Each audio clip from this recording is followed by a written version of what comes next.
Hi students, आज video रे आम आलोचना करबा स्वाधीनता दिवस संबंध में। स्वाधीनता दिवस बा इंडिपेंडेंस डे।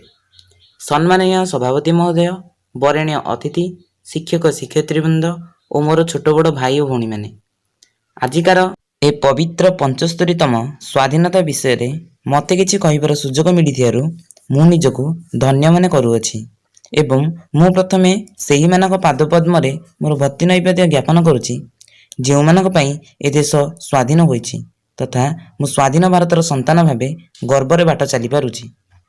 स्वाधीनता मनीषर जन्मगत अधिकार। पराधीन मनीष जीवनर कीटदासर जीवन। स्वाधीन शब्दटी समस्तଙ୍କ ପାଇଁ स्वागत योग्य। पराधीन कष्टदायक। जन्म ठारू मृत्यु पर्यंत समस्ते स्वाधीनता चाहती। पराधीन देशर नागरिक मानकर स्वाभिमान न थाए। सेमाने विदेशी शासनर कठोर शासन डोरी रे आबद्ध होई व्यक्ति स्वातंत्र्य हराई बसंती। पराधीनतार श्रृंखला रे सेमाने निर्यातित निष्पेदित हुअंती जहाँ घटिला भारतीय मानक निकट रे।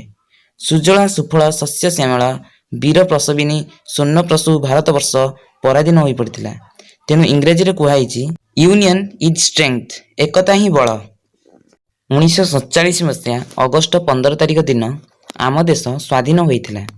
प्रतिवर्ष स्कूल कॉलेज ठार आरंभ करी विभिन्न अनुष्ठान रे अगस्ट 15 तारिख को पवित्र स्वाधीनता दिवस रूपे पालन करू। दीर्घ 200 वर्ष धरी इंग्रेज शासन कबलरू शासन छड़ाई आनिबा पई भारतर जनक महात्मा गांधी मुख्य भूमिका नहीं। गांधीजी काश्मीर कन्याकुमारी पर्यंत पादरे भ्रमण करी बिना अस्त्र रे इंग्रेज विरुद्ध रे लड़ी शासन छड़ाई आनिथिले। से कहूथिले to speak to is but work is difficult. कहिबा सहज किंतु करिबा कष्ट। एतद व्यतीत जवाहरलाल नेहरू, लाल बहादुर शास्त्री, लाल लाजपत राय, बाल गंगाधर तिलक, वीर सुरेंद्र साय, मधुसूदन राव महापुरुष माने स्वाधीनता आनिबारे अंशग्रहण करथिले। प्रथमे ओडिशा रे 1817 मसीहा बक्सी जगबंधु और जयराजगुरु नेतृत्व रे संगठित हैला पाइक विद्रोह। ठीक एहा परे परे 1857 मसीहा रे झांसी रानी लक्ष्मीबाई नेतृत्व रे सिपाही विद्रोह होइथिला। एथिरे नाना साहेब, तांतिया टोपे इत्यादि सामिल होइथिले। 1919 मसीहा रे जलियानवालाबाग हत्याकांड शहीद भगत सिंह इत्यादि को रक्तमुखा करदेला। गांधीजी को अहिंसा नीति रे अनुप्राणित होई भारतर कोटी कोटी जनता विदेशी वस्त्र वर्जन, विदेशी पदार्थ वर्जन, विदेशी शासन को लोप करने आंदोलन मूल लक्ष्य थिला। खुदीराम, भगत सिंह और सुभाष चंद्र बोस को आंदोलन इंग्रेज मान को ए देश छाड़ा को बाध्य करथिला। 1944 मसीह नेताजी सुभाष चंद्र बोस कहले, my life is my message, you give me blood and I promise you freedom.